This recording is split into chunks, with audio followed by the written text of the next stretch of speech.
Lagi-lagi ada orang yang tidak mempercayai bahwa Allah itu adalah Allah yang berkuasa. Lihat saja bagaimana ia berkomentar. Gak logis, masa terang lebih dahulu diciptakan daripada matahari? Hahaha. Inilah komentar dari seorang yang bernama Paulus sang penyesat. Selepas dari konteks pembahasan tentang Kejadian pasal 1 mengenai penciptaan terang yang dimana Allah menciptakan terang terlebih dahulu, nampaknya Paulus sang penyesat ini tidak mempercayai bahwa Allah itu adalah Allah yang maha kuasa. Dia lebih mendahulukan logikanya daripada kemahakuasaan Allah itu sendiri.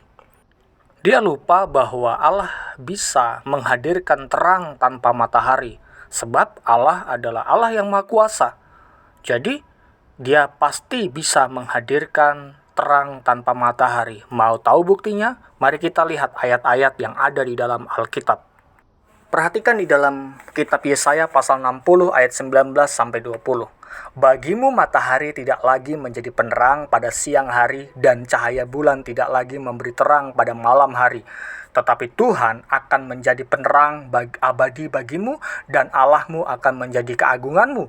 Bagimu akan ada matahari yang tidak pernah terbenam dan bulan yang tidak surut. Sebab Tuhan akan menjadi penerang abadi bagimu dan hari-hari perkabunganmu akan berakhir. Amin. Kitab Yesaya ini adalah kitab nubuatan mengenai kehidupan baru setelah kematian kelak nanti, di mana orang-orang percaya hidup bersama-sama dengan Allah. Dan setelah itu, kehidupan kelak nanti tidak akan membutuhkan matahari lagi, sebab terang Tuhan sudah cukup untuk menerangi kehidupan yang ada pada waktu kelak nanti. Jadi dari ayat ini memberikan penjelasan kepada kita bahwa Allah mampu menghadirkan terang tanpa matahari. Kalau kita mengikuti alur logika dari sang komentator yang tidak mempercayai Allah itu maha kuasa, ya kita akan terjebak dalam logika yang sesat. Tetapi kalau kita kembali kepada firman Tuhan, kembali kepada kemahakuasaan Allah, tidak ada yang mustahil bagi Allah. Seperti Alkitab katakan di dalam Injil Lukas, sebab bagi Allah tidak ada yang mustahil. Kalau Anda tidak mempercayai bahwa Allah itu maha kuasa, itu urusan Anda. Tetapi Alkitab menyaksikan tentang Allah yang kami percayai adalah Allah yang maha kuasa, yang mampu menghadirkan terang tanpa matahari.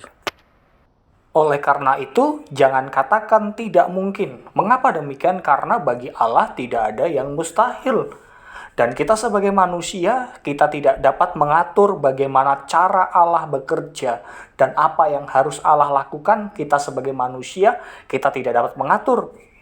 Seperti yang Alkitab katakan di dalam kitab Yesaya pasal 40 ayat 12-15. Firman Tuhan katakan, siapa yang menakar air laut dengan lekuk tangannya dan mengukur langit dengan jengkal, menyukat debu tanah dengan takaran, menimbang gunung-gunung dengan dacing, atau bukit-bukit dengan raca, siapa yang dapat mengatur roh Tuhan atau memberi petunjuk kepadanya sebagai penasehat? Kepada siapa Tuhan meminta nasihat untuk mendapat pengertian, dan siapa yang mengajar Tuhan untuk menjalankan keadilan, atau siapa mengajar dia pengetahuan dan memberi dia petunjuk supaya ia bertindak dengan pengertian? Sesungguhnya bangsa-bangsa adalah seperti setitik air dalam timba dan dianggap seperti sebutir debu pada neraca. Sesungguhnya pulau-pulau tidak lebih dari abu halus beratnya. Amin. Pemirsa yang dikasihi Tuhan, kita harus mengingat bahwa kita tidak dapat mengatur Tuhan. Roh Tuhan bekerja dengan kehendaknya sendiri. Kalau ia berkehendak untuk menciptakan terang itu terlebih dahulu, siapa yang dapat mengatur Tuhan untuk terang itu ada? Sebab ia adalah Allah yang maha kuasa dan kehendaknya tidak dapat dibatasi oleh kehendak manusia.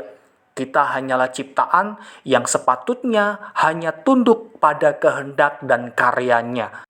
Kiranya hal ini dapat memberikan pengertian dalam setiap kehidupan kita dan memberikan penjelasan bagi yang memberikan komentar yang tidak mempercayai bahwa Tuhan itu Maha Kuasa. Kiranya Anda dicelikan oleh Tuhan dan diinsafkan oleh kuasa Roh Kudus sehingga engkau menjadi percaya kepada Allah yang Maha Kuasa. Tuhan Yesus memberkati kita semuanya.